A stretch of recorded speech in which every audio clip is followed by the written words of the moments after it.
the story, the journey continues, and we still have with us for an extended period of time the Honorable Roy Anderson. Yes, justice. So the story that we are trying to portray is a very straightforward and simple one, and that is the area of the world that we are from, Port Antonio, Portland, is a microcosm of the Jamaican society in general. There are some unique things about the area, but we are not just a pantomime of characters who play out on a field live stage. We, from this area, have made an influence in the Jamaican society in such a way that it's indelible. And for example, we in that area are considered the bread basket, the food basket of the eastern side of the island, while the plains of St. Elizabeth are considered to be the bread basket of Jamaica in general. The Rio Grande Valley has been monumental in feeding Jamaica through the Coronation Market Corridor and the Junction Road and all the big overloaded buses, the K-Sun bus, Mr. Hall bus, all of them Victor bus, Mail bus, and some of them private transport that were overloaded going through Junction from Wednesday night, wherein people go to town with their goods from the country and barter and trade for things like rice and sugar and oil. And on the other hand, Port Antonio was world renowned for exclusive tourist properties that were unsurpassed. That is long before the Discovery Bays, the Ocho Rios, the Montego Bays, Negrills, and all points in between were thriving with meaningful tourist attractions. The area of Portland had some really monumental and large properties. The Jamaica Reef, Frenchman's Cove, and if you see that little hotel in the background of that image I have there, the Mountain Lodge. There was, Bonneview Hotel. There was many more. There were, Dragon Bays in the latter part of the 60s and the early 70s. Trident, that is still in existence. And from that,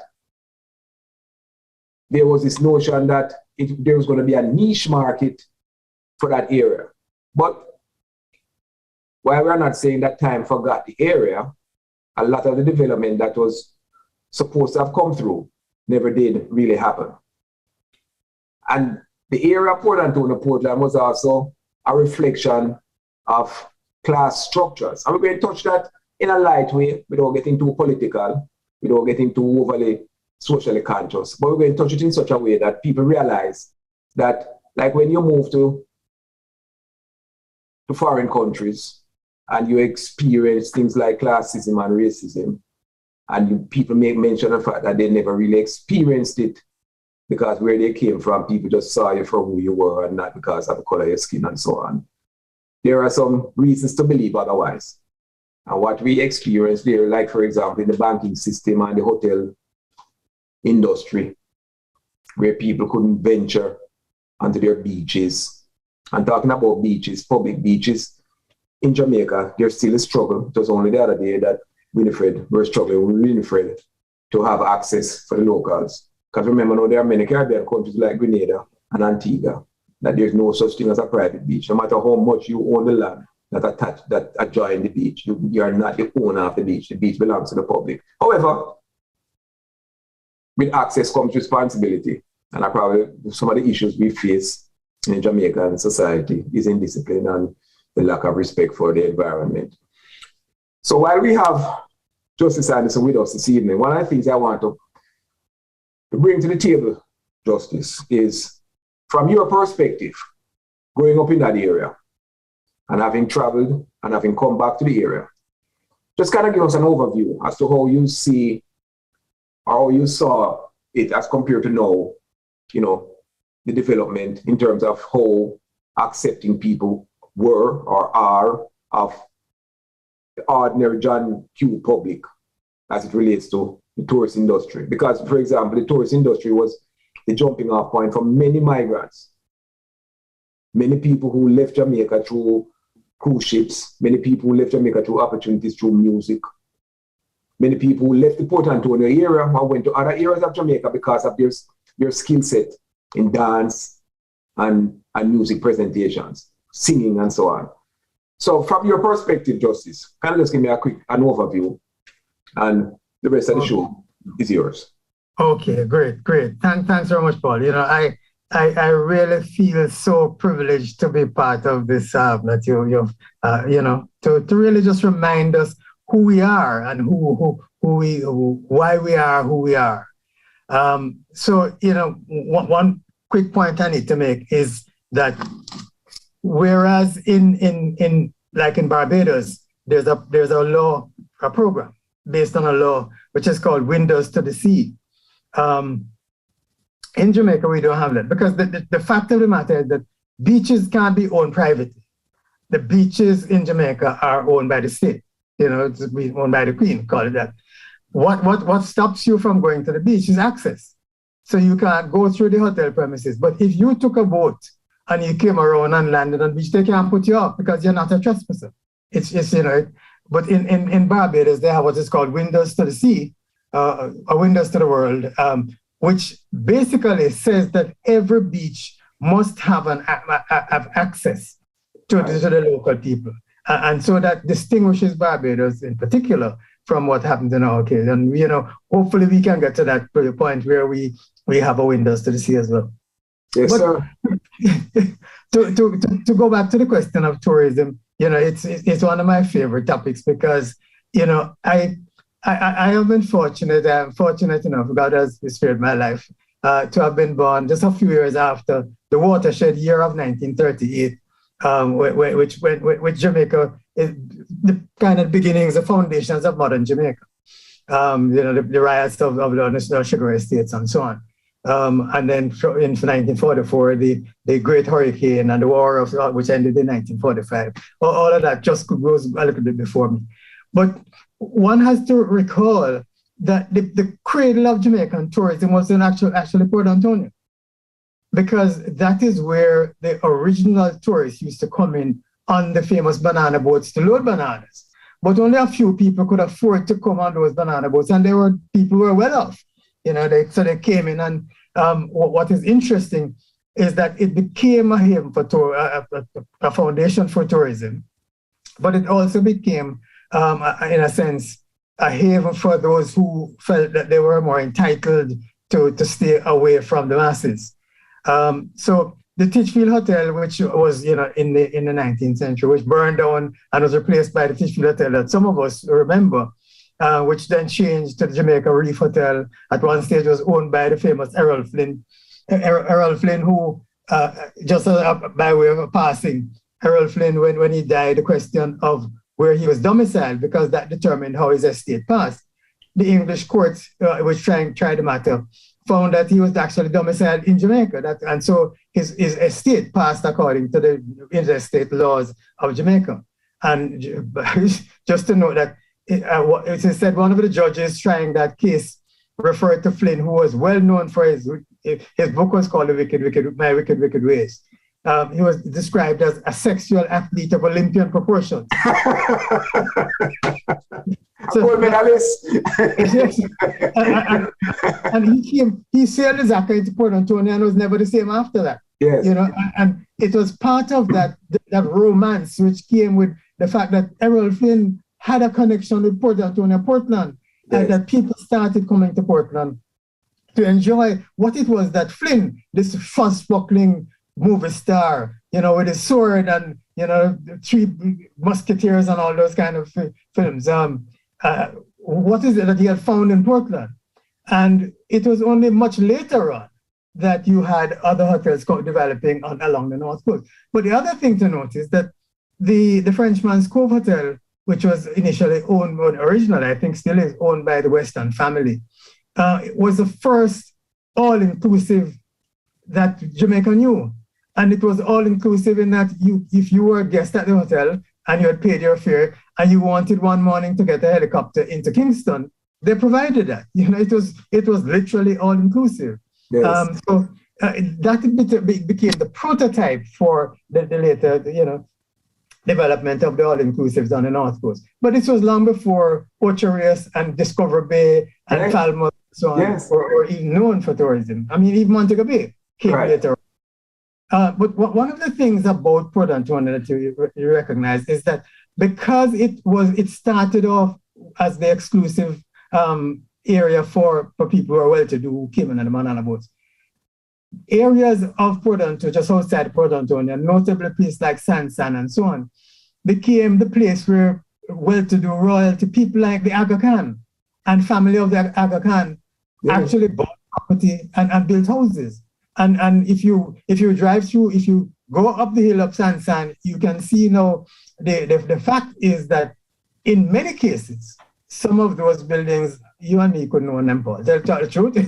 Yes, absolutely. I know. I mean, I'm familiar with a lot. I'm familiar with a lot of the properties there, man. I mean, there are some. I mean, wealthy people still existing family lines still existing that own property there that are fully maintained year round with full staff.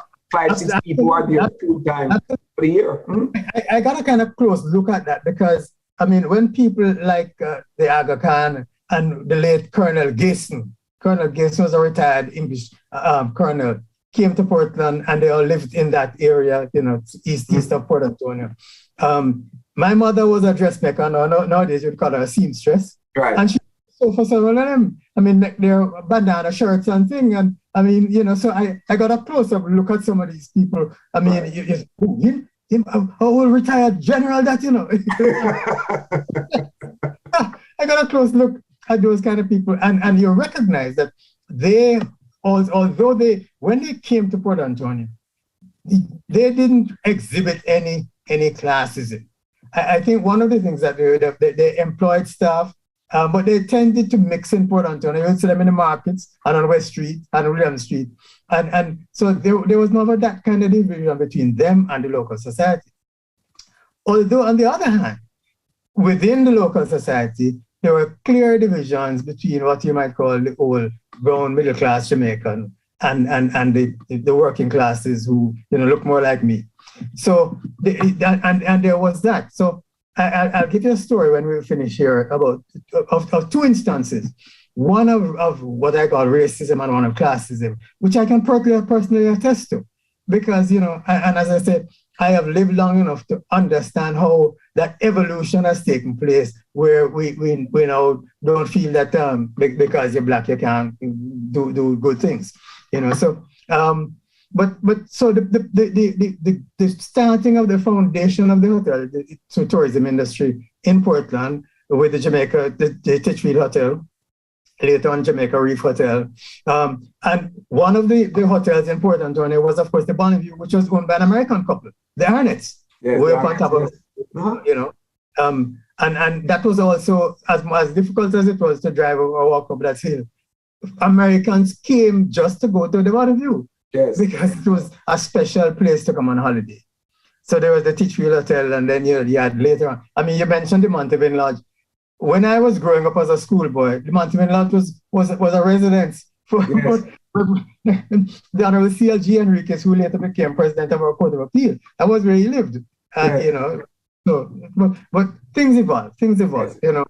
And so I think one of the things that has remained important in Port Antonio in terms of tourism is that enclave of people who have discovered Portland and want to keep it like the way it is. They don't want that Ocho development. Right. They don't want the Montego Bay type of development. There is a kind of inbuilt classism, you might call it. Yes, indeed it is. Yes. They're onto a good thing, and they don't necessarily want to spoil it by having all kind of people coming. Right. So it's an amazing development. Yeah. My early childhood, I remember going to Titchfield, going up the hill to Titchfield School, right? Long before I went to Titchfield.